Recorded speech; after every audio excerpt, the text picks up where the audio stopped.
It's great to have everyone here today. We're really looking forward to this event, and welcome to our guests as well. I imagine you know that just a couple days ago, sitting around this table, the FOMC met and decided to maintain our current stance of monetary policy. My colleagues and I believe that making the right decisions on monetary policy depends on clearly understanding how people are actually experiencing the economy in their daily lives, and not just on the aggregate data.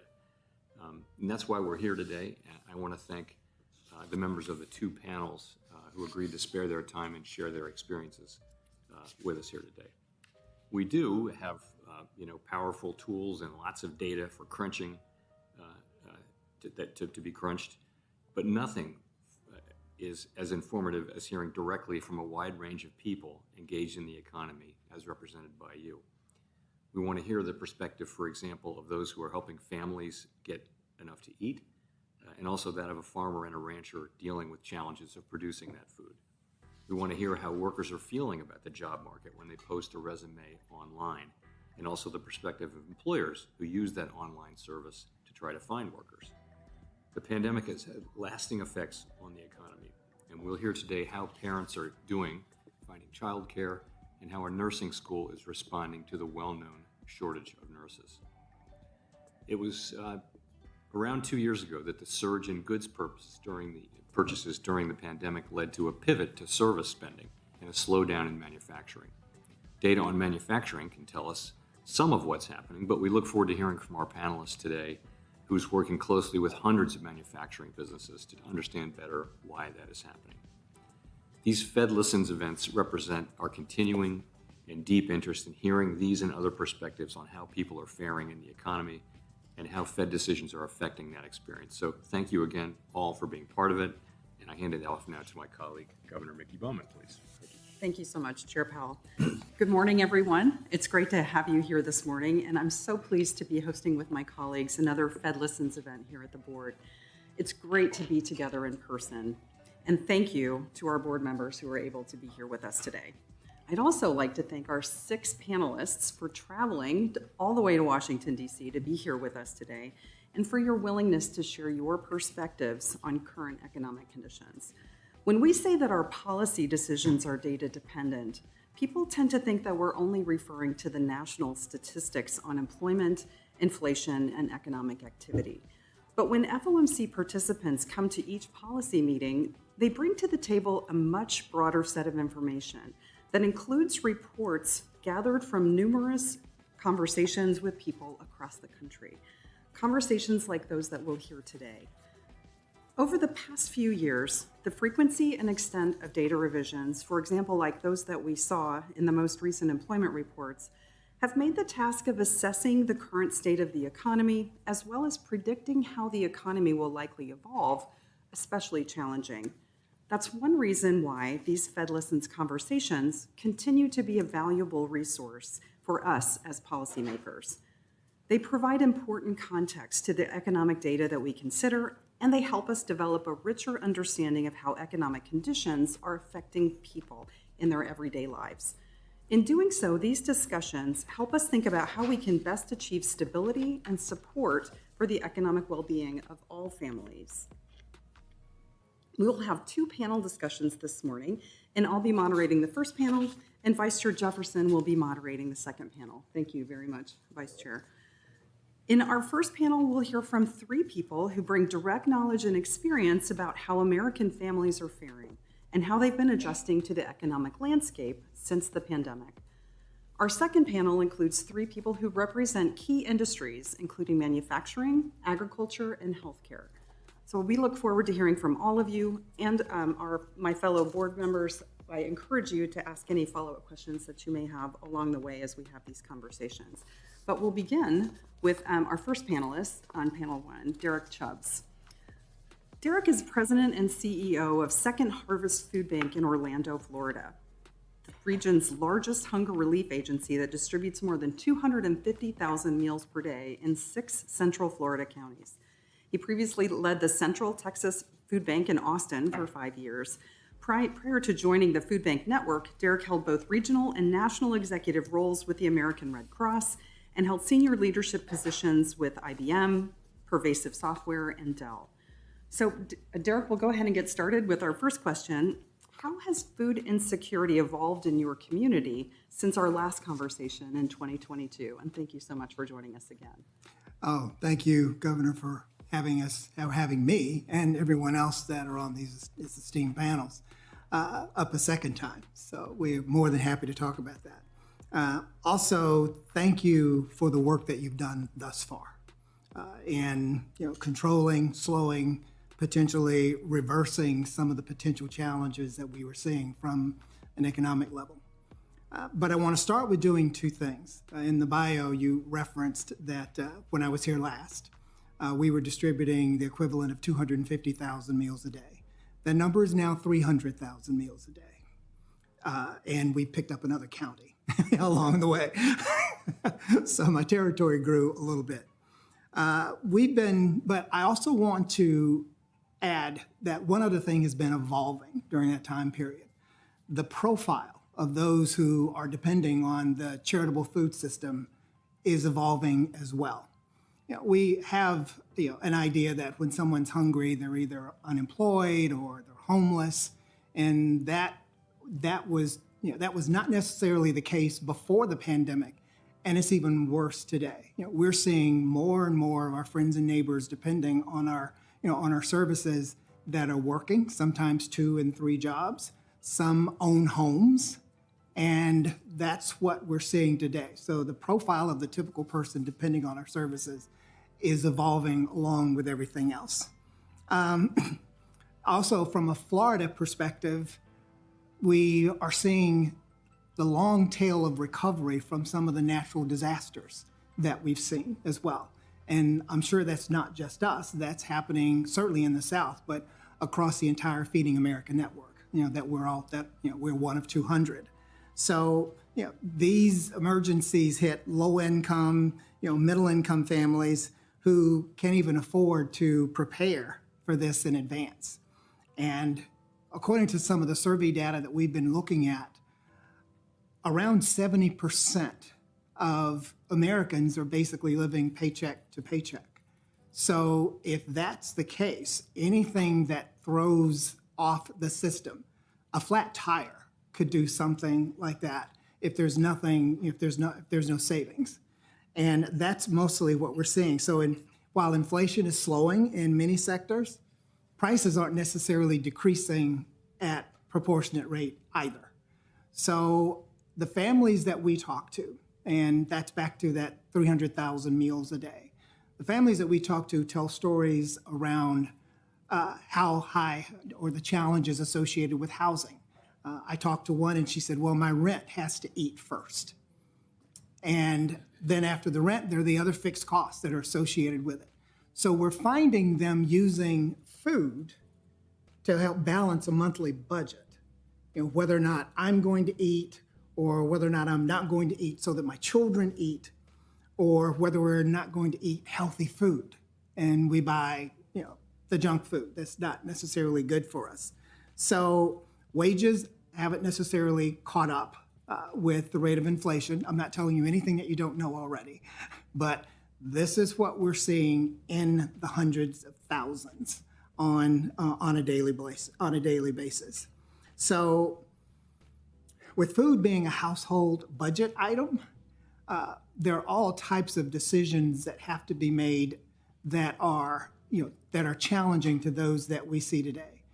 From a Florida specific perspective, when we speak in terms of those who own homes, the challenges with the cost of insurance and the availability of homeowners insurance, those costs are rising.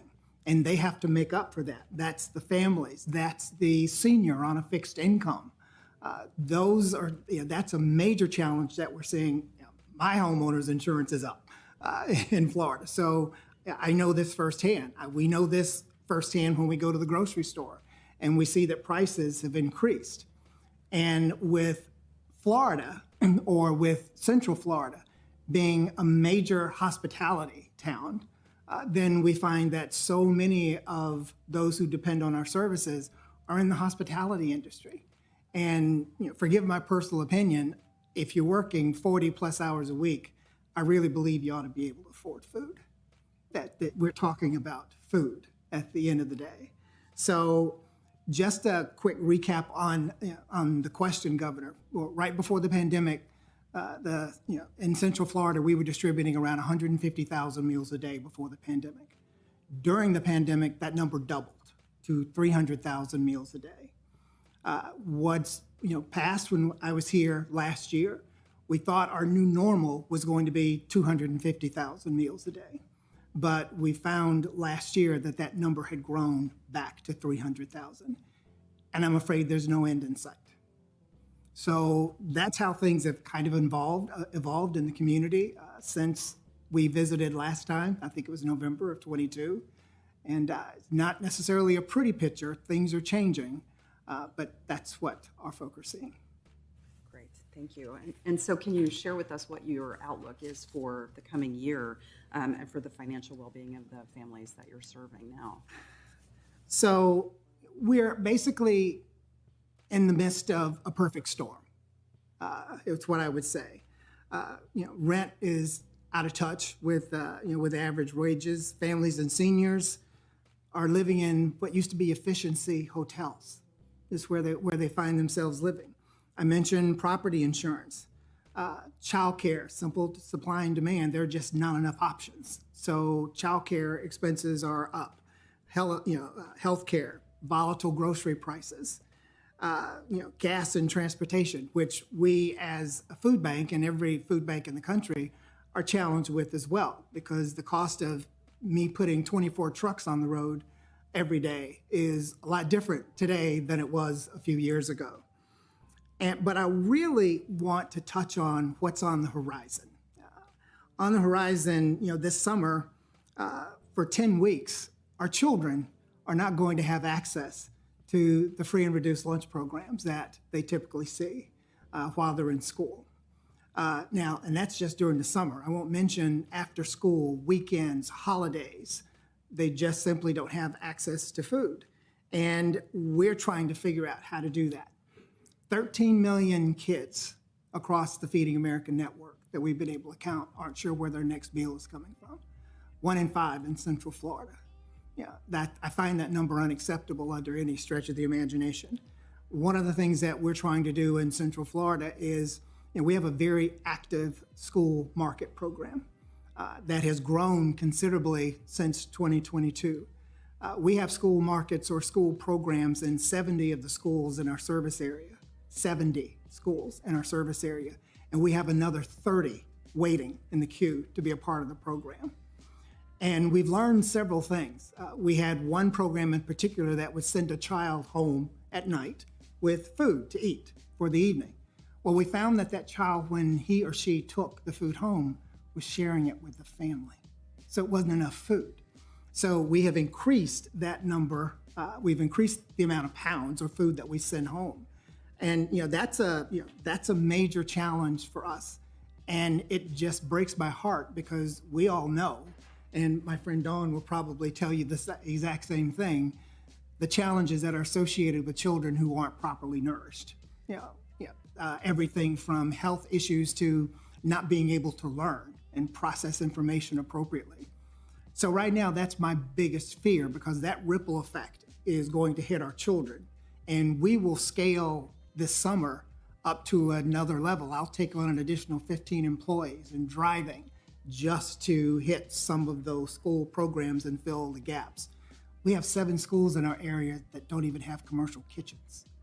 So we're providing all the food to those locations. So that's a worry that I have because it's a worry that we have every summer. But I really do not want us to lose track of those that are on the tail end of this thing, and that's our babies. So with that point, I want to close on one positive note. This morning, literally this morning, I saw a news report. I haven't read it in its entirety, that rent in Orlando was dropping for the first time since 2021. So I will say thank you for that, because I'm sure that's an indication of the work and the policies that you're putting forward. And my hope, my prayer is that this continues, so those that depend on our services will start to see more of that in their monthly operational exercises. That's positive news to close on. Would anybody else like to ask a question? I was just going to say, yours is obviously an industry where increasing market share is not a good thing. No, not at all. I'm not interested in growing. Exactly. Well, without any more questions for our first panelist at the moment, let's move on to Dawn DeStefano, who's our second panelist. Dawn is the president and CEO at Square One. It's a nonprofit organization that provides a range of family-friendly education and support services. Square One's programs include early childhood education and care at centers in Springfield, Massachusetts, which is a home-based care setting located throughout, and home-based care settings located throughout Greater Springfield, and out-of-school time care for elementary school-age children. Square One's parent education support and training programs are offered through groups, home visitation, and personalized case management to help parents access whatever services they need to be successful in their role as their child's first teacher. So our first question, Dawn, is from your perspective, how has the ability of families to access reliable childcare changed over the past few years, particularly for families at the lower end of the income spectrum? Sure. Well, thank you, Governor. Thank you, Chairman. Thank you for having us here today. My friend Derek, who I think our friendship is all of 5 seconds old, but that's how fast you make friends in this field, is because when you're called to service, and certainly in service of children and families, you make friends quickly. So nice. Thank you for those comments, Derek. I'm compelled to make a comment about the connection between food and children. It's really difficult to learn. It's actually really difficult to sit still when your belly's empty. And so I really applaud the efforts that you're making in Florida. We certainly see some of the same stories in Massachusetts. So I bring good tidings. I have 500 children currently. I'm looking at the clock. I have 500 children between the ages of 0 and 5 in my care as we speak. So although I'm sitting here in Washington, D.C., they are being cared for back in Springfield, Massachusetts. They say hello.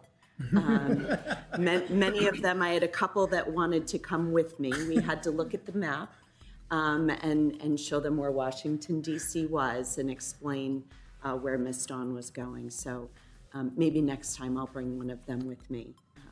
You might enjoy that. As we know, access to childcare is a core tenet for people to be able to access employment, retain employment, and provide for the economic stability of their family. COVID certainly was a decimating factor to childcare, where you're providing services in a congregate way. People are coming together. So certainly that was an interesting time. At Square One, we serve the city of Springfield in Massachusetts. It's the third largest city in Massachusetts. But it's not the richest city in Massachusetts. I looked at the state median income in Massachusetts is $96,505. The median income in Springfield is $47,677. That's quite a difference. And so when we think about childcare for those lowest wage workers, it's important for me to realize they need to work 40 hours a week. Earning $47,000 a year is not easy, and then finding childcare. So what we've started to look at in terms of strengthening access for our lowest wage families in Massachusetts is we've started working on reducing the paperwork burden. I realize I'm in DC and probably the IRS is nearby, but we all know that the abundance of paperwork can be quite paralyzing. And when you're trying to say yes to a job opportunity, it can be very overwhelming to come up with the litany of paperwork necessary to prove that you are eligible for financial assistance. So in Massachusetts, we're working really hard to reduce that paperwork burden.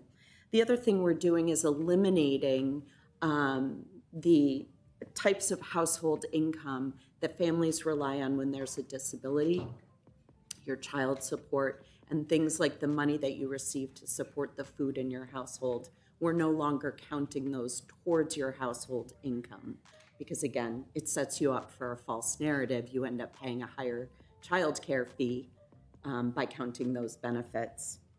In Massachusetts, we're also increasing the threshold. For years, we've maintained a threshold that you would earn 50% of the state median income to be able to qualify for that financial assistance. Today, we've increased that to 85%, because what we found in Massachusetts is that half of our families are eligible for financial assistance at that 85% threshold. So those are some of the things we're doing to help our lowest wage families. At Square One, I think one of the reasons that I may have caught the attention of folks in Massachusetts is we were trying to identify through the pandemic, what could we do that's different to be able to address some of the challenges our families are facing. And so we started to reach out to some of our largest employers to say, your lowest paid workers, your housekeepers, your patient advocates, your food service workers, the very people you need to keep your hospital flowing, your business open, they rely on childcare. And so what we did is we established sort of a non-traditional arrangement where we said, what if we provided backup care to your employees? Most people have their childcare arrangements already set when they're working. Where low-wage families struggle is when that one childcare option isn't available. And during COVID, we saw that happen quite often, where your mom got sick, your babysitter was sick, and you can't go to work because you don't have a plan B. So at Square One, we created that plan B with our largest employers in Springfield. We said we often have a seat that's empty at Square One. What if you as the employer that need, Governor, to go to work, we're going to pay that backup fee so that Square One can take your child that day as a backup care option. The employee goes to work and the business is able to thrive. So it's those unique private-public partnerships that we're hoping to share with others because we think it's a replicable model. We also established some non-traditional hours for our family child care providers. Those are folks that have opened their businesses in their home to care for children, but we've encouraged them to think about operating during those hours of overnight, hours from 5 in the afternoon until 3 in the morning, so that those second and third shift folks can find the child care that they need. I would say one of the things we're struggling with, and lower income families certainly, it's an unintended consequence, but when we talk about universal preschool, many of us saw that in President Biden's Build Back Together plan. It's a wonderful option. It's a great option for families, but it doesn't typically cover the 52 weeks a year of care that you need. At Square One, that is what we do. We provide 52 weeks of care for 10 to 12 hours a day for children and families to be able to go to work. So although it's wonderful for communities to have access to that universal preschool, it requires a partnership with your private providers to ensure families can still go to school. Most preschools are only open 6.5 hours a day. And so that's been one of our struggles. So that's, between the individual work we're doing at Square One and the policies we're setting in the Commonwealth of Massachusetts to reduce the paperwork burden, increase the inventory of childcare opportunities. I think our families are starting to see a change. It is not a profitable business to be in. The 500 children that are in my care today, 100% of their families are receiving financial assistance. So I serve the very families that you're asking about. It is not easy to maintain this business. I am lucky if I break even. We might have even eliminated all of the processed food on our food menu, Derek. I thought you might like that. But I'm deficiting $50,000 this year in my food. That's just by giving children fresh food versus canned food. You lose a lot of money doing So starting from that $50,000 deficit, what other constraints are organizations like yours currently facing that prevent you from offering services to more families? And then the second part of that question is, how do you see these forces evolving over the year ahead? Well, I think there's some great news. Massachusetts is certainly leading the way. Most of our federal support dollars post-pandemic have gone away. Massachusetts has chosen to invest state dollars where the federal dollars migrated away. And so we've maintained operational grants.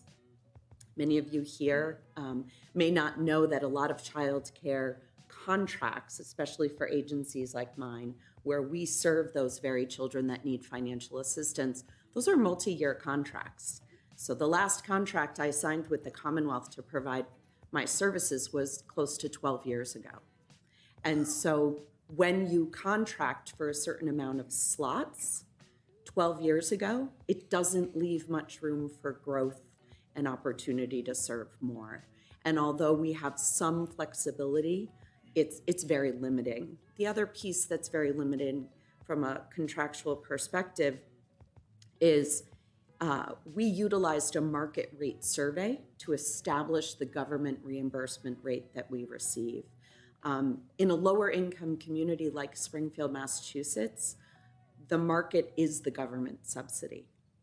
So your market rate, when it becomes the government rate, doesn't allow for companies like Square One to be able to pay our bills. It doesn't match the true cost of providing childcare. I have opted not to talk about the wages of childcare workers because I think we could talk all day about the low wage of folks that are providing this service. But that's part of the problem we're trying to solve, is we need to increase the value and we need to increase the wage that those workers are providing so that we can start to grow the inventory. But when you're constrained by a market rate, when you're constrained by a multi-year contract, it makes it difficult to grow this business. I think some of the ways we see hope on the horizon is opportunity, challenge. Usually I see it as an opportunity. And so to me, this was an opportunity to partner with my local businesses to come up with ways how we can invest private investment dollars into a childcare field. As I said, we all win. If I can take care of your child and you can go to work and the business can operate, then everyone thrives and flourishes. So we're looking to do more of that.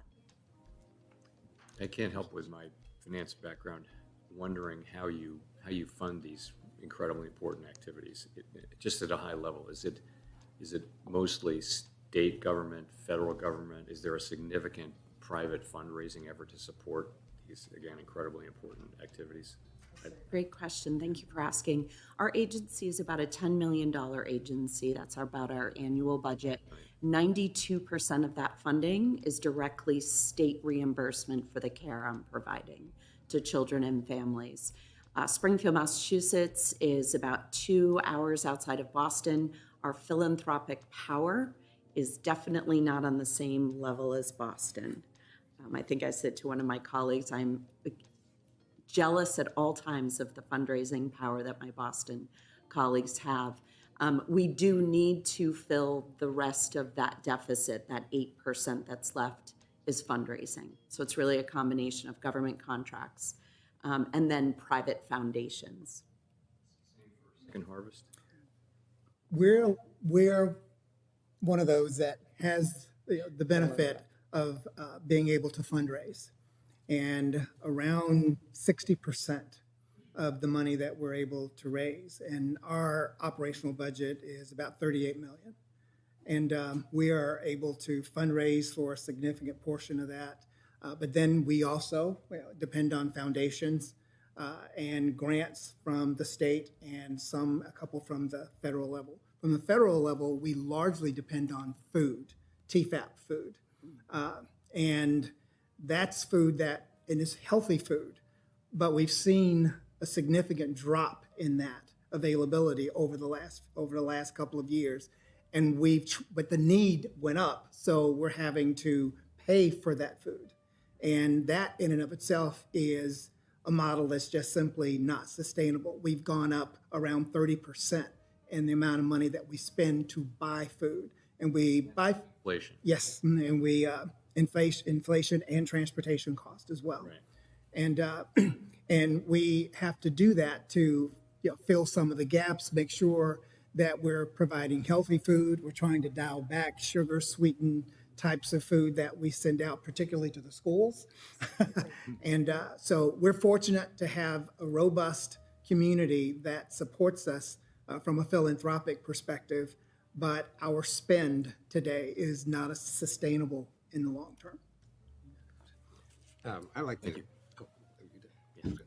So I have a question also for Please. both of you with respect to your workforces and where you draw your workers and how you're able or not to retain them. So if you could just talk about the people doing this work, and that would be helpful to know. First, we are fortunate, and I actually just a couple of days ago spent some time with some students who asked about the culture of our organization. I'm fortunate to have 173 employees that are totally dedicated to the mission. I don't necessarily have a problem finding people that want to work there. Now they know they won't get rich, but they believe, like all of us do, that you should have food on your table multiple times a day. And that is what sustains myself and I would argue most of my peer food banks across the country in the Feeding America network. So so far, we're not necessarily having problems keeping them or retaining them. Now, there's the reality of retention because the pyramid's only like this. And if I'm ambitious and I'm a new master's student that just got out of school and I want to be a chief operating officer one day, I may not hang around long enough.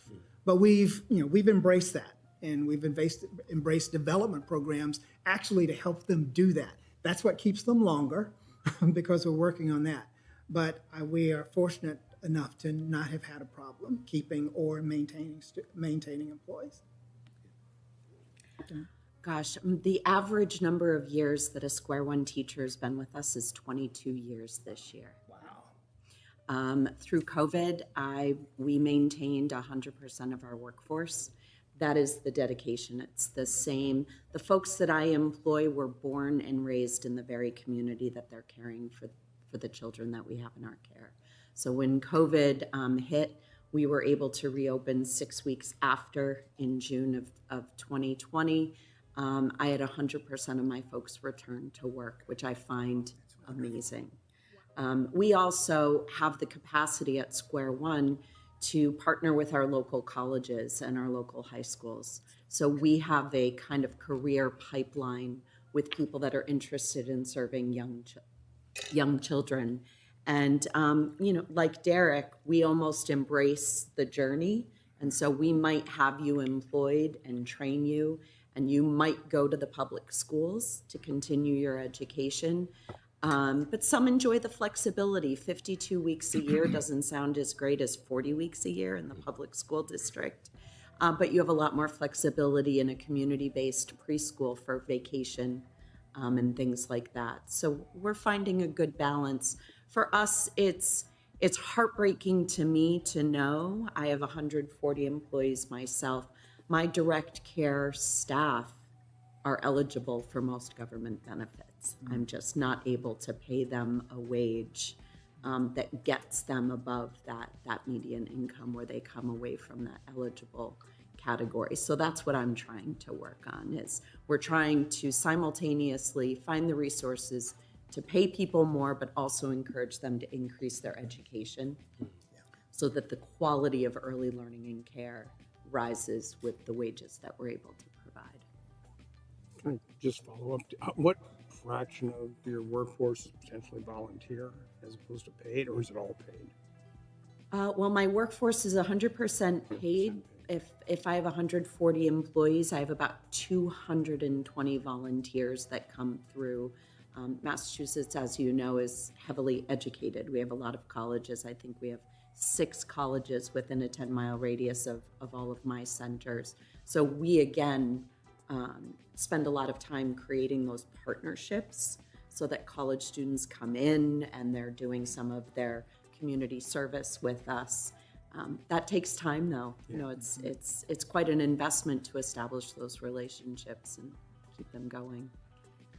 We could not do what we do without the dedication of volunteers. We have about 30,000 volunteers that come through the Second Harvest Food Bank alone during the course of the year. And a large portion of what they do is we get food donations from Walmarts and the like, and they come in big bins and they come and sort the food, pack the food. We have a commercial kitchen that prepares the food for the schools that I talked about. So we have volunteers that come and help that. Our volunteerism saves me around $7 million. That's money I can turn around and purchase food with. So without them, we would be dead in the water. And them, as well as, we don't distribute the food directly. We're the hub. We distribute the food through around 700 different other nonprofits throughout the 7 counties that we serve. And so we simply could not do what we do without the generosity of volunteers. I think Governor Cook has a question. And just a couple of quick questions. So thank you for the work that you're doing.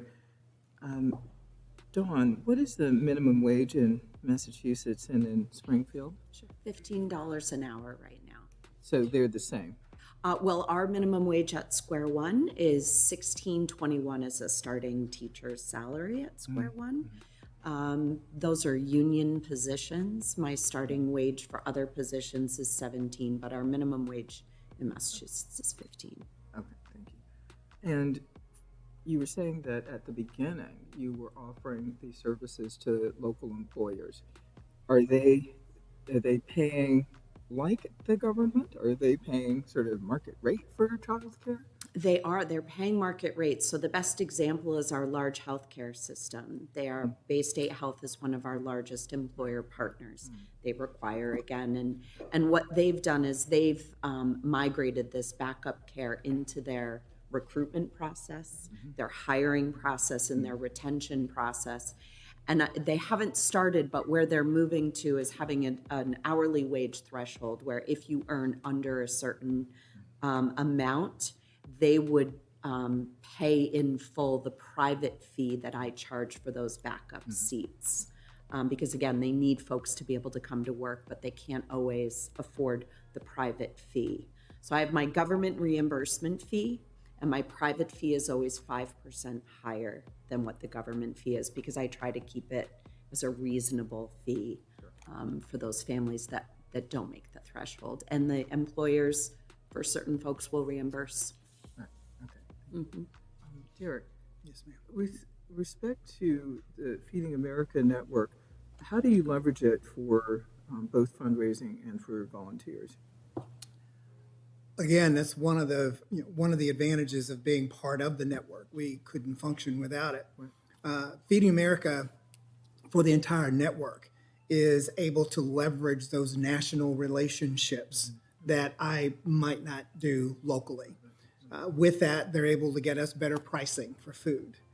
With that, there are organizations that would like to make the donation to Feeding America, and then Feeding America in turn distributes it to those of us locally based on need, based on size, need, and the like. So I'm a major fan of having the headquarters group up there because they are helping us with everything from just the food, the fundraising, as well as some things from a best practices perspective. Technology is a major challenge that we're all having right now.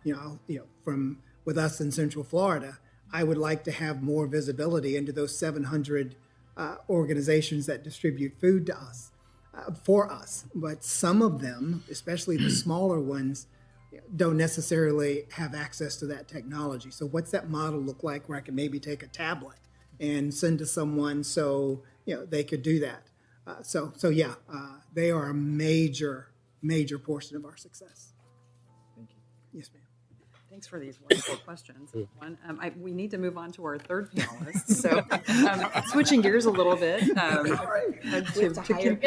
talk fast. to continue the conversation about hiring and job openings, our third panelist is Svenja Goodell. Svenja is the chief economist at Indeed. She leads the Hiring Lab, which is Indeed's economic research group. Prior to joining Indeed, Svenja was chief economist at Zillow Group, and she also worked on economic, financial, and strategic consulting for Analysis Group. And she was an assistant economist in the research group of the Federal Reserve Bank of New York, so a fellow Fed person. Svenja has a PhD in finance from the University of Rochester. So thank you for being with us today, and we look forward to hearing your perspective on these issues too. So I want to start by asking you about what trends you're seeing among people who are searching for jobs currently.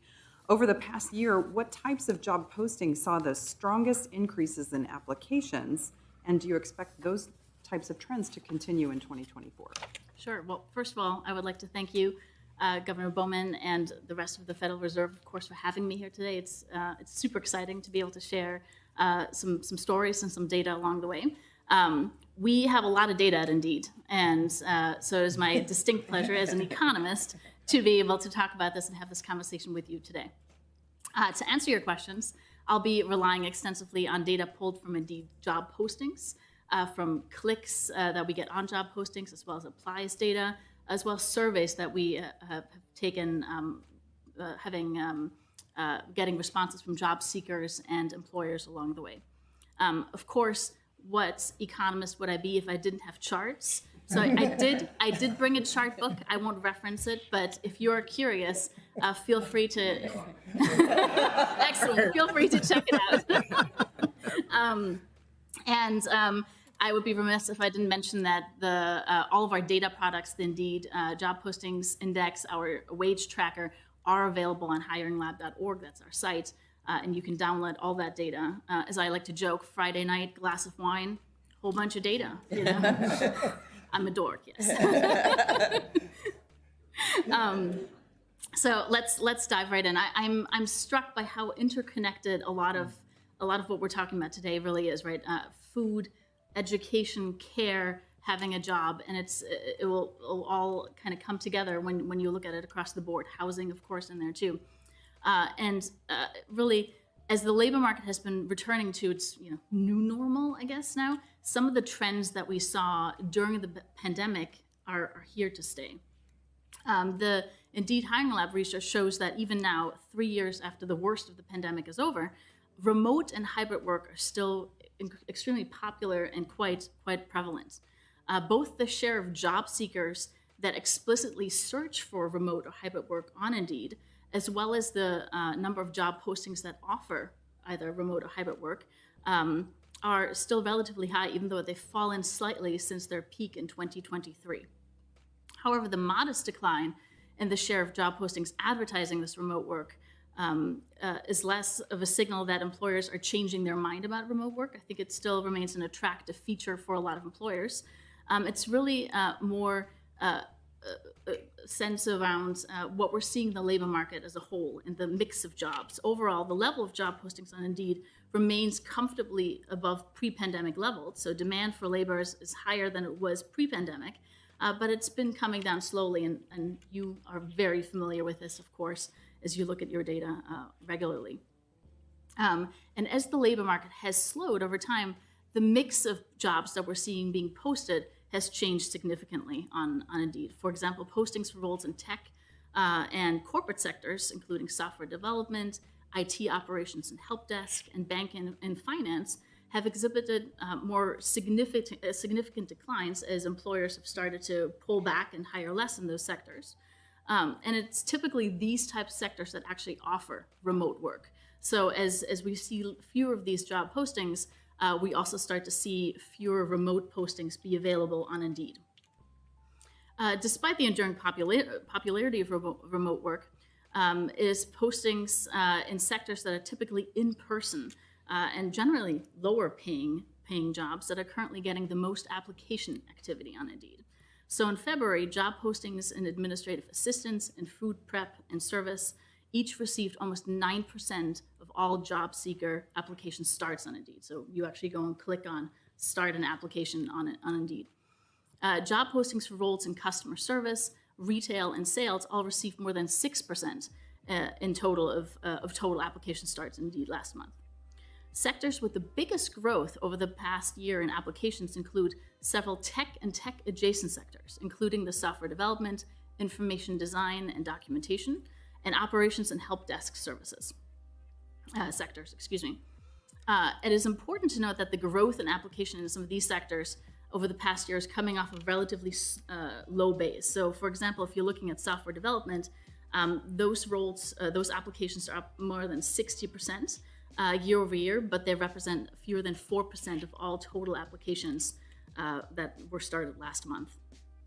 It's not yet clear to us what's actually driving these large increases in application activity in tech and tech-related fields, but it's something that we continue to certainly analyze as we dig into the data. We're seeing some early signals that there's a relationship between job sectors that are pulling back in terms of job postings the most, including tech, and an increase in apply shares, speaking towards the phenomenon that, as people are let go, or as more people are interested in these particular sectors, you just get more applies in these sectors and more churn happening in general, which certainly holds true for a lot of these other sectors as well, that there's more turnover, and therefore you start to see more applies on a regular basis.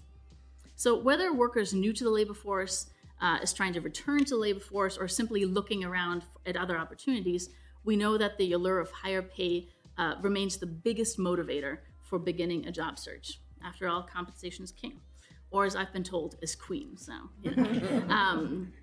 according to a recent Indeed survey of workers currently seeking new roles, almost 60% cited a desire for higher pay as the main motivator in their job search.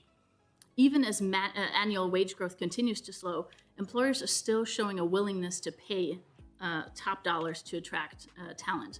The share of job postings advertising some sort of signing bonus has also remained elevated since mid-2022.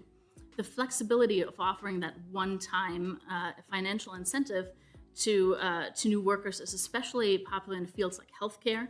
I'm curious, Ernest, to see what you have on that as well, where demand for workers remains high and where many employers are having an incredibly difficult time filling openings. So having that extra benefit there can be worth quite a bit. A close second behind higher pay was a desire for better benefits and more flexibility when you're asking job seekers. More than a third of survey respondents open to or searching for a new role noted a desire for better benefits, and roughly a quarter of respondents said they wanted more flexible hours and more flexibility to actually work from home. This desire for flexibility is especially pronounced among employed women when compared to employed men, and that desire for remote work is really a main driver, particularly from women as they're searching for a new job. And I can add that I'm a happily remote working employee at Indeed as well, and I do enjoy that flexibility quite a bit.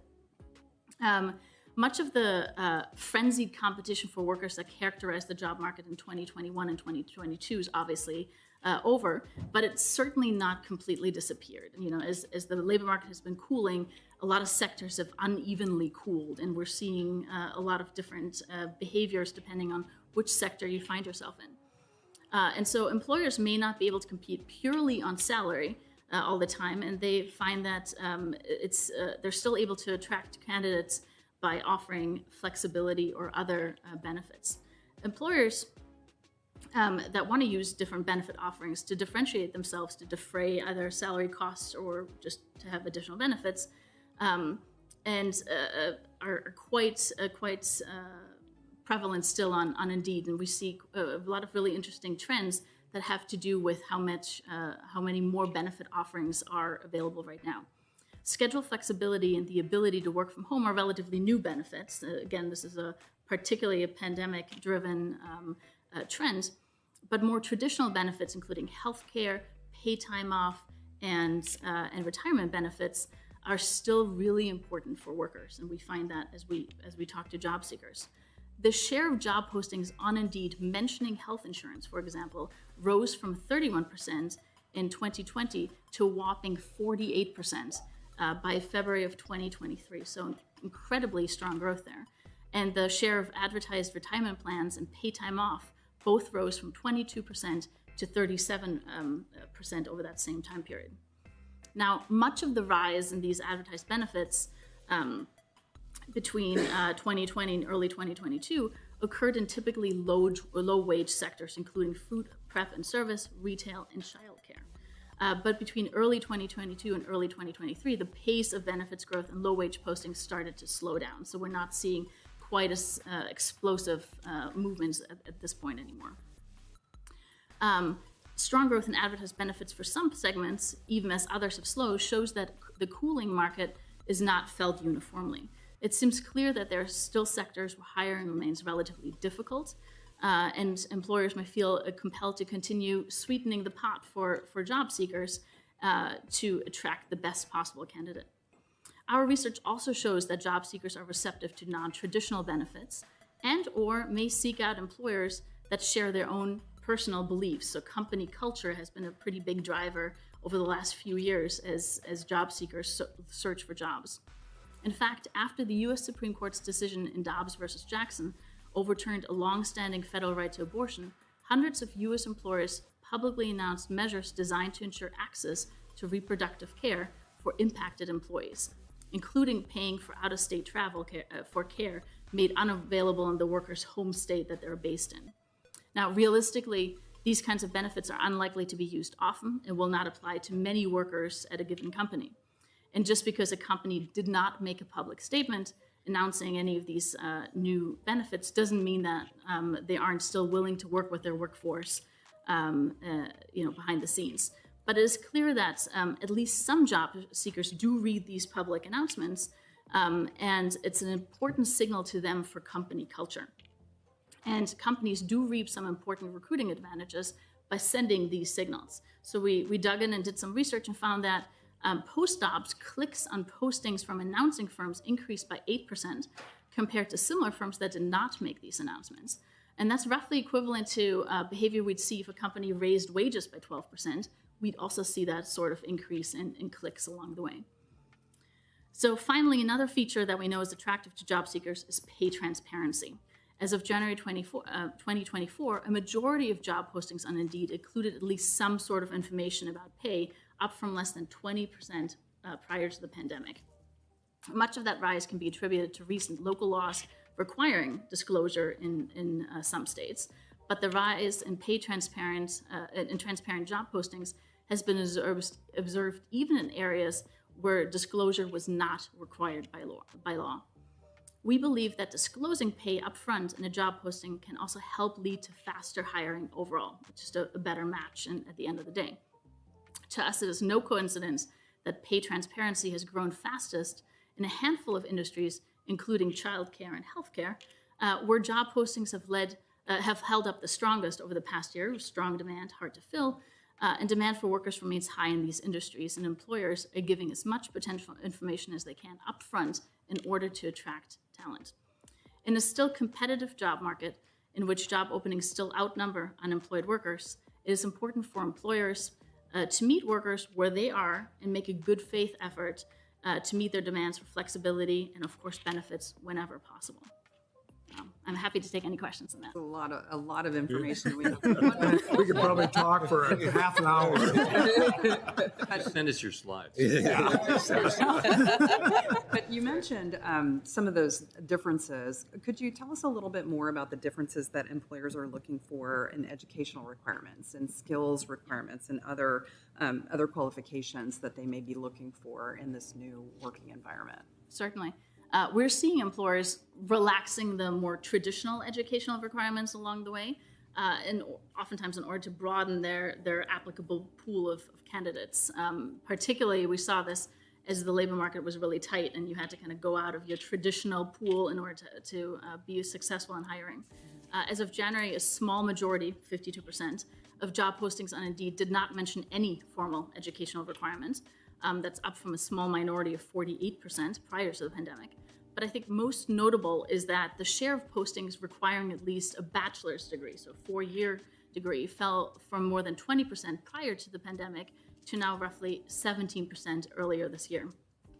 So it's a small change, but it's actually quite significant and notable. Declines were also observed in the share of jobs that require at least an associate's degree or even a high school diploma.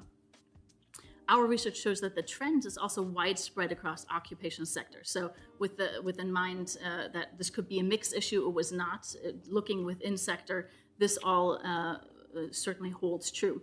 And there are few reasons why employers might forego formal educational requirements in job postings. The most obvious, of course, is simply that the job doesn't actually require for a formal education, and instead requires a basket of skills that are learned on the job or that you carry over from prior experience. Beyond that, it appears that employers may omit educational requirements in job postings when they're obvious or they're assumed or implied. A good example of this is a physician and surgeon jobs. We all know and really hope that our personal physicians completed extensive medical school training and residencies. So it's highly unlikely that someone without formal medical training would apply to become either a physician or a surgeon, knock on wood. Even so, roughly a third of job postings for physicians and surgeons only technically require a minimum of a bachelor's degree. Similarly, employers will often focus on requiring licenses or certifications in job postings, but omit the formal education required to actually receive those certificates. So for example, that could be from a certification from the National Institute for Automotive Service Excellence, which actually is a certification, but you need some vocational training to be able to receive. And if you go to like your local garage, you'll have seen the ASE sticker on the garage or the overalls that a mechanic might wear. So none of this should be read as any kind of a disparagement of the value of a formal post-secondary education, stay in school. The life experience, social connections, and soft skills learned in college and beyond still matter a great deal. And there's abundant data pointing to the financial benefits of actually having a formal education. But it feels safe to say that some formal educational requirements are unlikely to then disappear entirely from job postings, especially in areas like healthcare, engineering, and other areas that require a good deal of formal education and skill training. But a shrinking pool of job postings requiring a formal degree represents a major opportunity for the roughly 2/3 of Americans that don't have a 4-year degree. Workers willing to prioritize skills development and embrace emergent technologies will likely benefit as employers adopt skills-first hiring approaches to attract the best candidates. And we're starting to see more movements towards that direction. For example, on Indeed, we have screener questions that say, can you answer these particular questions to be able to suss out skills that might not be apparent from just looking at a resume. Relaxing those requirements means that employers can reap the benefits of an expanded candidate pool, which may prove vital in coming years as demographic changes hit us and our aging population will heavily weigh on worker supply.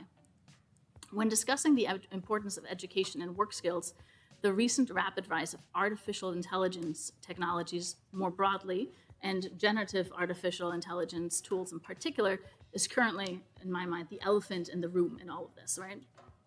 The ultimate long-term effects of these tools remains largely unknown. We're living it right now, but they're set to impact the market in ways that are very different from prior waves of technological advancements in industrial automation.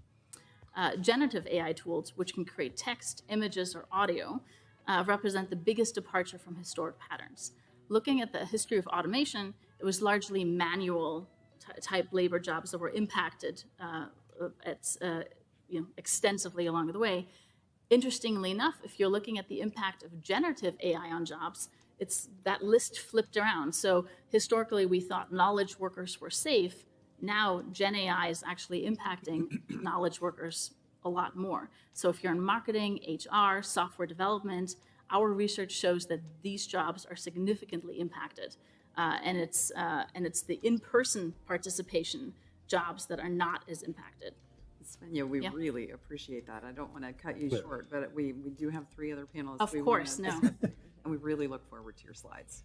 Excellent. Well, and all the AI data is in there, and I encourage you to look at it. There's a lot of data points, and I'm happy to answer any other questions that you Right. might Well, have. we may want to bring you back to talk a little bit more about all this stuff. I'd love it. Thank But you. thank you to all of our panelists on panel one, Derek, Dawn, and Svenja, for all of the things that you do, but also for joining us today and sharing that with us. So thank you so much.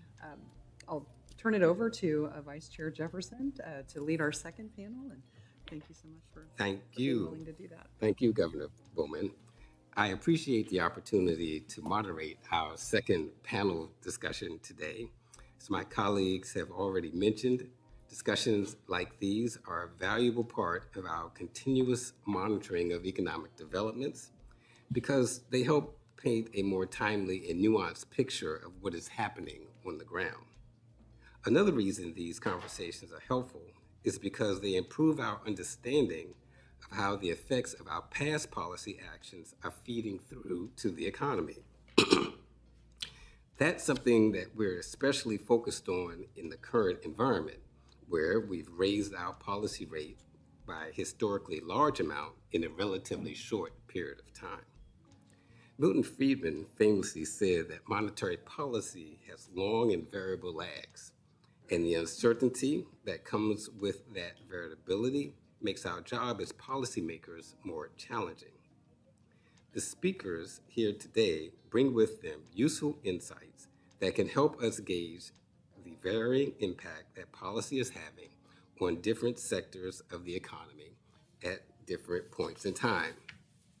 The next three panelists represent several key industries, including manufacturing, agriculture, and healthcare.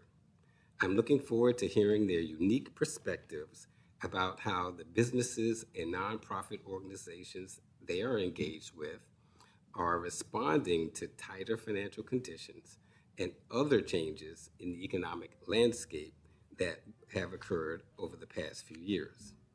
So with that, let me start by introducing our first speaker in this panel, Dr. Ernest Grant. Dr. Grant has more than 30 years of nursing experience and is the immediate past president of the American Nurses Association, an internationally recognized burn care and fire safety expert.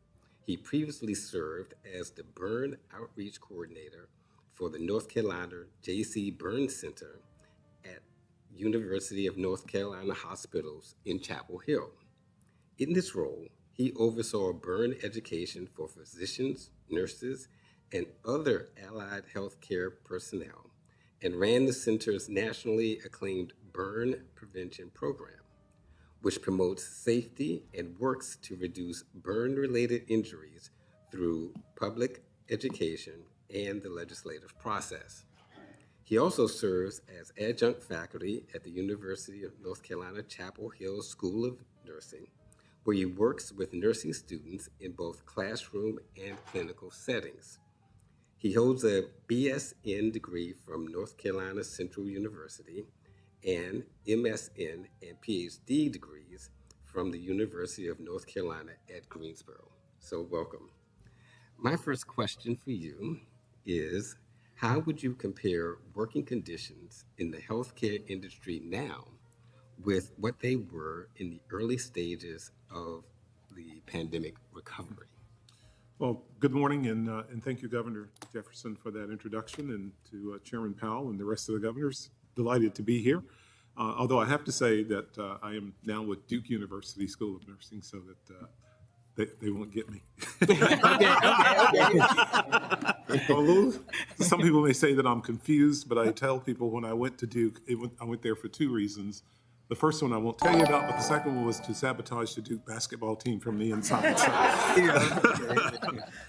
So, thank you very much for the opportunity to talk to you today about the healthcare industry and where we are post-COVID. As you know, or may not know, there are currently approximately 4.5 million registered nurses that are currently practicing within the United States, making that segment the largest segment of the healthcare team. Prior to COVID, we were already experiencing a significant nursing shortage. part of that was because of people such as myself, baby boomers, reaching retirement. And that had been predicted some 20 years before, and no one did anything about it. It was sort of kicked down the road a little bit. And then when COVID happened, that sort of exacerbated that even more because those who were eligible for retirement chose to retire early to prevent the possibility of contracting the virus.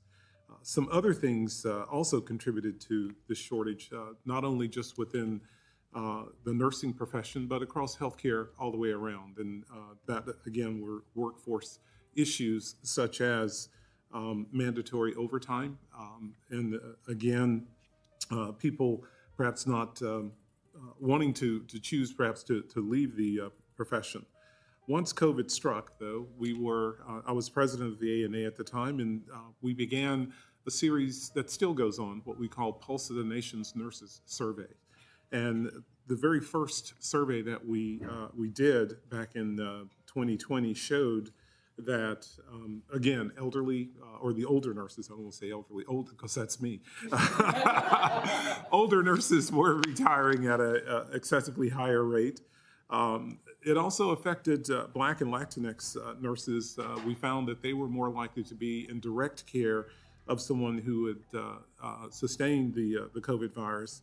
And they were likely to report more extreme stress, burnout, understaffing, and also mandatory overtime, which was encouraged or placed upon them by their employers.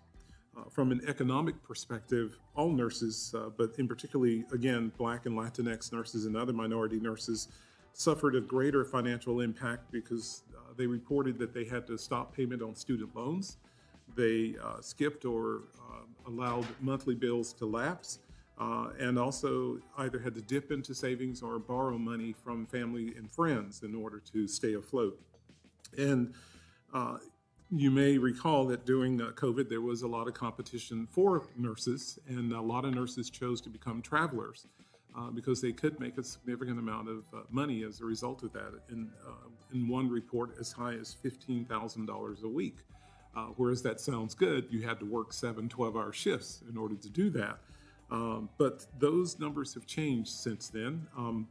And what a lot of facilities have done now is they created an internal travel agency. There still is the shortage. There still is, but they've cut the middleman out, if you will, and or created internal travel agencies. A recent survey that was done also still found that the shortage still remained, that students, not students, but nurses were still being asked to work overtime on occasions because it's difficult to try to fill those positions that were there. It also pointed out, too, that, again, verbal abuse and violence, physical violence on nurses, not only from patients' family members, but also some of their own colleagues, also made the workplace the work culture a very challenging place in which to work. Since I left the office presidency back in 2023, I've continued to travel across the country doing at invited conferences and schools of nursing and healthcare facilities, and having conversations with nurses and also administrators. We still see that there still is a problem as far as with hiring nurses to get them to stay. There are a lot of nurses, even new graduate nurses, who are leaving the bedside within 6 months to a year after graduation because of some of the working conditions that they report, or they want to advance their education and go on to become advanced practice nurses, such as certified registered nurse anesthetists or nurse practitioners. But they do find working at the bedside being extremely challenging because they feel that in some cases they are not supported in a number of ways. One of the things that what a lot of institutions have done, or healthcare facilities have done, as I mentioned, in addition to the internal travel agencies, they're implementing more and more what we call nurse residency programs. Pretty much what you're similar to what a physician has done once he or she has graduated medical school. The same is happening with nursing programs as well. Instead of the traditionally new graduate would be precepted for about 3 months, and then they are left out on their own. Now, with the residency programs, it may be as long as a year to a year and a half that they are still working or doing a residency program that is similar to what their physician colleagues would experience as well. Other things that are happening as well in order to deal with the burnout in the workplace is that a lot of institutions are offering mental health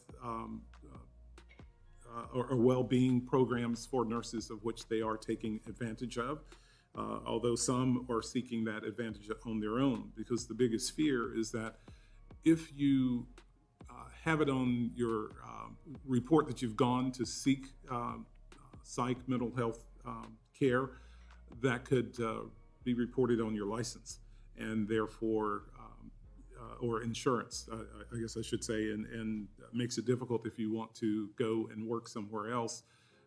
People will begin to question that it could be something going on in your personal life, but still the fact that you perhaps sought psych mental health counseling could be perceived as something else going on. So it makes you less of a candidate to perhaps be hired. But again, the nurses,